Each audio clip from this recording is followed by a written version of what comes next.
मेरे बुज़ुर्गों ने, अकाबरीन ने अहादीस से 2 अमल लिए हैं कि इस्तग़फ़ार, मेरे शेख फरमाया करते हैं अगर 70,000 इसको अपनी ज़िंदगी में कोई कर ले और रमज़ान मुबारक में करे तो क्या ही बात है।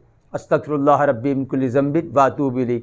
फरमाया इसकी ये फ़जीलत है कि अव्वल तो गुनाह उसके करीब नहीं आएंगे, अगर हो जाए तो अल्लाह फ़ौरन तौबा की तौफ़ीक दे देंगे।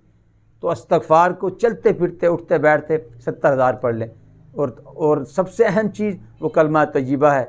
मेरे शेख फरमाया करते हैं अगर कोई 70,000 कलमा तय्यबा ला इलाहा इल्लल्लाह मुहम्मदुर रसूलुल्लाह अपनी ज़िंदगी में पढ़ ले तो उसका ख़ात्मा ईमान पर होगा। आप अपनी तरफ से निसाब पढ़ लें, अपने माँ बाप की तरफ से कर सकते हैं, पूरी उम्मत की तरफ से भी पढ़ सकते हैं।